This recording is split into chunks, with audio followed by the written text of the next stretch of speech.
மீனவர்கள் இன்று அறிவித்திருந்த தீக்குளிக்கும் போராட்டம் தற்காலிகமாக ஒத்திவைக்கப்படுவதாக அறிவிப்பு வெளியாகியுள்ளது. காத்திருப்பு போராட்டம் மட்டும் தொடர்வதாக அறிவிப்பு வெளியிடப்பட்டிருக்கிறது.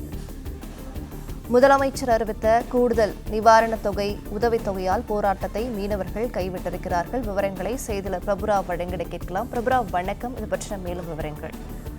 முக்கியமாக மீனவர்கள் இலங்கை சிறையில் உள்ள மீனவர்களை விடுதலை செய்ய வேண்டும். அதேபோல் இலங்கை வசம் இருக்கக்கூடிய படகுகளை உடனடியாக எந்தவிதமான நிபந்தனையும் இன்றி விடுவிக்க அரசு நடவடிக்கை எடுக்க வேண்டும் உள்ளிட்ட கோரிக்கைகளை வலியுறுத்தி இன்று 5வது நாளாக தங்கச்சி மடத்தில் தொடர் காத்திருப்பு போராட்டத்தில் ஈடுபட்டு வருகின்றனர். இந்நிலையில் இன்று இந்த காத்திருப்பு போராட்டமானது 5வது நாளை எட்டியுள்ள நிலையில் அவர்கள் இன்று தீக்குளிப்பு போராட்டத்தில் ஈடுபட போவதாக முன்னதாக அறிவித்திருந்தனர். இந்நிலையில் நேற்று இரவு தமிழக முதல்வர் வெளியிட்டிருந்த அந்த அறிவிப்பில் இலங்கை கடற்படையால் சிறைபிடிக்கப்பட்டு இலங்கை அரசுடைமையாக்கப்பட்ட படகுகளுக்கு தமிழக அரசால் வழங்கப்பட்ட அந்த நிவாரண உதவி தொகையானது 6 லட்சம் அறிவிக்கப்பட்டிருந்த நிலையில் தற்போது அதனை 2 லட்சம் ரூபாய் உயர்த்தி 8 லட்சம் ரூபாய் வழங்கப்படும் என அறிவித்திருந்தால், அதேபோல் இலங்கை சிறையில் வாடும் மீனவர்களுக்கு ஒரு நாள் தமிழக அரசால் வழங்கப்படும் அந்த உதவி தொகையானது 350 ரூபாயில் இருந்து 500 ரூபாய் உயர்த்தப்படும் எனவும், அதேபோல் மீனவர்கள் பிரச்சனைக்கு நிரந்தர தீர்வு காண்பதற்காக MP கனிமொழி தலைமையில் டெல்லியில் மத்திய அமைச்சரை சந்திப்பதற்கான நடவடிக்கை எடுக்கப்படும் என உறுதியளித்திருந்தால், அதன் அடிப்படையில் இன்று நடைபெற இருந்த இந்த தீக்குளிப்பு போராட்டமானது மீனவர்கள் தற்போது